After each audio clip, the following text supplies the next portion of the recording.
stop for a moment and consider something you may have never fully let yourself think about. By every reasonable measure, you should not still be standing.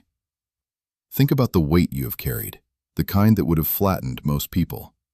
Think about the blow that landed when you had nothing left in you to absorb it.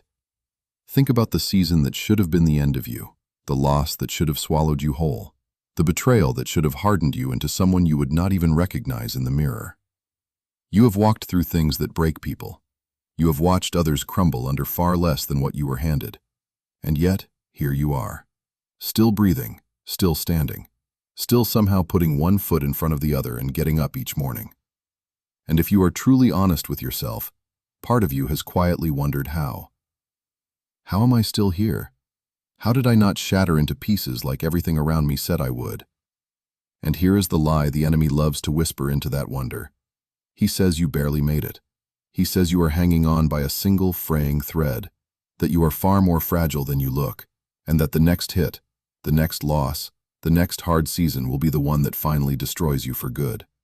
He wants you to walk through the rest of your life braced for the collapse, flinching at every setback, convinced that your survival so far was just luck, just adrenaline, just a temporary stay of execution before the inevitable breaking. He wants you to live quietly terrified of your own fragility, because a person who believes they are only one blow away from shattering will never dare to walk in the boldness and the peace that God actually designed them to carry. But what if the reason you are still standing has nothing at all to do with how strong you are? What if you did not hold yourself together in those seasons, not even a little? What if, in the very moments you were most certain you were about to come completely apart, you were being held together by a hand you could not see and a strength that was never your own? In Deuteronomy 33, God gives one of the most tender promises in all of Scripture. He says, "The eternal God is your refuge, and underneath are the everlasting arms." Read that again slowly, because the placement of one word changes everything. Underneath. Not merely beside you, not somewhere far above watching from a safe distance, but underneath you, lower than the lowest point you ever sank to. When you fell, and you were absolutely sure you would just keep falling forever with nothing to stop you, there was a floor you did not build waiting to catch you. When you dropped past the very last ounce of your own strength, something caught you that you cannot take a shred of credit for. Those were the everlasting arms. And here is the wonder of it. The arms did not simply show up in the middle of your crisis. They were always underneath, waiting, positioned before you ever fell, so that no matter how far down you went, you would never once fall past the reach of God. Because here is a truth the enemy never wants you to grasp. Your survival was never your strength. It was his sustaining grace the entire time. You were not simply enduring by sheer force of will. You were being carried when you thought you were crawling. And the same God who held you through everything that has already happened is the same God who has not for 1 second loosened his grip on you now. Let me show you how this has always been true, all the way through Scripture. Think about Job.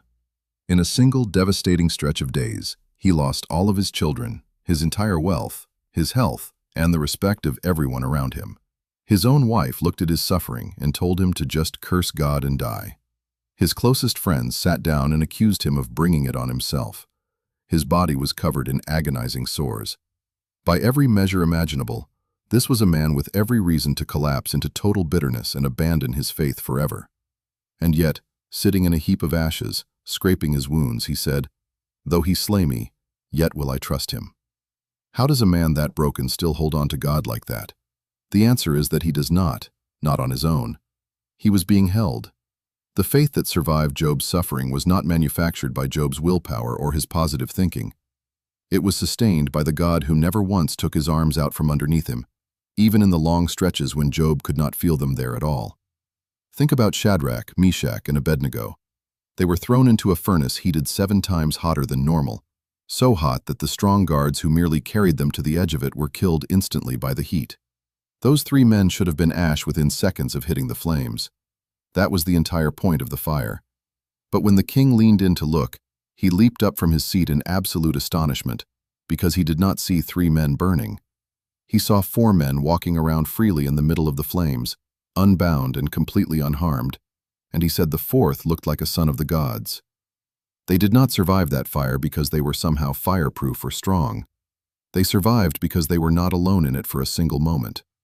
And when you look back at the fire that by all rights should have consumed you, and you genuinely cannot explain why you are not ash right now, it is because there was a fourth man in your fire too, walking with you in the middle of the flames the entire time. Think about the widow of Zarephath. She was scraping the bottom of the barrel, down to her very last handful of flour and her last few drops of oil, preparing what she fully believed would be the final meal for herself and her son before they both quietly starved to death. There was no earthly reason to expect a tomorrow, but the prophet told her that her jar of flour would not run out and her jug of oil would not run dry until the day the famine ended. And so, day after impossible day, she reached her hand into a jar that should have been completely empty, and there was always, somehow, just enough for that day. She was sustained not by her supply, because her supply was already gone, but by a God who quietly refilled what all human logic insisted should have been finished long ago. If you have somehow made it through an entire season on resources you did not actually have, on strength and money and hope that should have run bone dry ages ago, it is because God has been quietly refilling a jar you were convinced was empty. Think about Daniel. He was thrown into a sealed den of hungry lions and shut inside for the whole long night. There was no human way out, no rescue coming, and no reason at all to expect to see the morning. But when the anxious king rushed to the den at the first light of dawn, Daniel called back up to him that God had sent his angel and shut the mouths of the lions.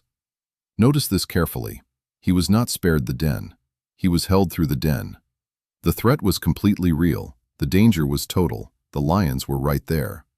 And God did not remove Daniel from the situation. He sustained him right in the middle of it. Sometimes God does not take you out of the very thing that should have destroyed you. He simply shuts the mouth of it and holds you steady through the long night until the morning finally comes. And think about the Apostle Paul, who wrote something that sounds almost impossible coming from a man who had been beaten with rods, shipwrecked, imprisoned, stoned, and hunted across the known world. He said, "We are hard-pressed on every side, but not crushed, perplexed, but not in despair, persecuted, but not abandoned, struck down, but not destroyed." Read that pattern very carefully, because it is the pattern of your own life. Hard-pressed, but not crushed. The pressure was absolutely real, but there was a limit on it that he did not set and could not have enforced. Struck down, but not destroyed. The blows genuinely landed, again and again, but something would not allow them to finish him off. That is not the resume of a man surviving on his own grit and determination. That is the testimony of a man being actively held by a power far greater than every single force that was trying to break him. So let me tell you what was really happening in every single season you thought you just barely survived. You thought you were the one holding on, but the truth is, you were the one being held. You thought your own strength and your own resolve got you through.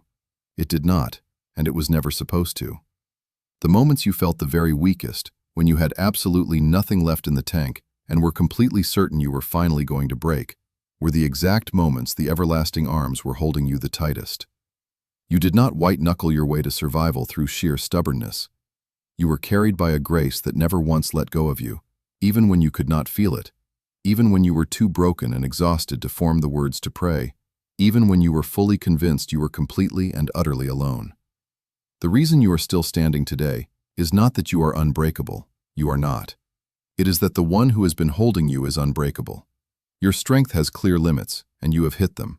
His strength does not have limits, and he never will. And he has been pouring his own unbreakable strength underneath your very breakable frame this entire time, holding together what by every natural law should have fallen apart, keeping you whole through the exact thing that was engineered to shatter you. So the next time the enemy leans in to whisper that you are hanging by a thread, remember this and hold on to it. That thread is not your fraying willpower about to snap. That thread is the everlasting arms, and they do not fray, they do not grow tired, they do not weaken, and they will never, ever let you fall past their reach. You are not fragile, you are held. And the same arms that carried you through absolutely everything behind you are still underneath you at this very moment, and they are not about to move an inch. So if this message reminded you of how you really made it through, drop this prayer in the comments right now. Lord, thank you for holding me together when I should have broken. I trust the arms that are still underneath me. Say it as your declaration of faith.